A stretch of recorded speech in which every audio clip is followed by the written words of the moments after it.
હાય friend, Gujarati cooking ચેનલમાં તમારું સ્વાગત છે. આજે આપણે બનાવવાના છીએ બનાનાનો મિલ્કશેક. આ ઉનાળામાં બહુ સારો છે, ગરમીઓમાં, કારણ કે કેળા વધારે છોકરાઓ ખાતા ના હોય ત્યારે આપણે એનો મિલ્કશેક બનાવી લેવાનો.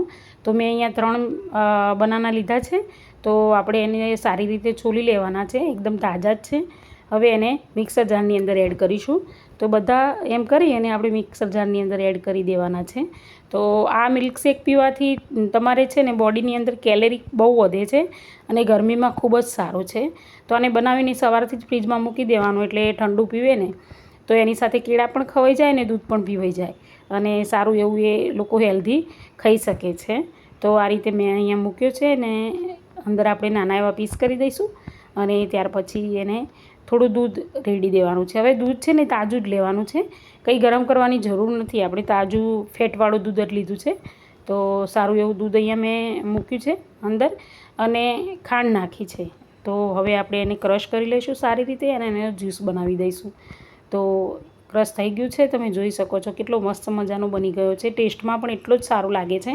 આની આગળ અંદર બીજું કંઈ એડ નથી કરતા, કારણ કે ઓરિજિનલ ટેસ્ટ એનો રહેતો નથી, એટલે આપણે બીજું કંઈ જ એની અંદર એડ કરવાનું નથી. હવે જો બાળકો ચોકલેટ ખાતા હોય કે પછી બદામ કાજુ એવું ખાતા હોય તો એ પ્રમાણે એની કતરણ આપણે એમની પસંદગી પ્રમાણે અંદર નાખવાની છે.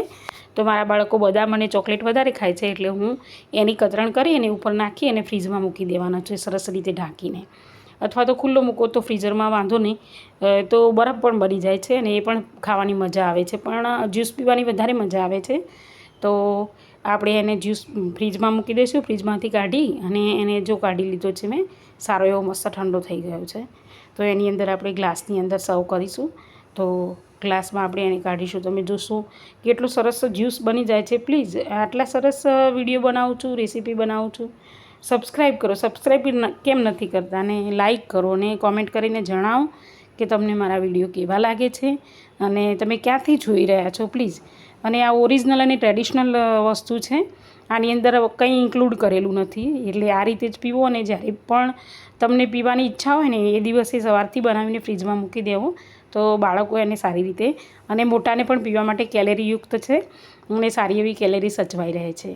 તો મેં 2 ગ્લાસ બનાવી દીધા છે. હવે એની અંદર ચોકલેટ અને બદામની કતરણ નાખી છે મેં અને સારી રીતે બંને બાળકોને હવે આપી દઈશ, એટલે એ સારી રીતે પી લે છે. એમ એકલું ફ્રૂટ નથી ખાતા બાળકો, એટલે એના માટે અલગ અલગ જ્યુસ બનાવવા પડે છે. તો મારો વિડીયો કેવો લાગ્યો મને કોમેન્ટ કરીને કહેજો. બાય.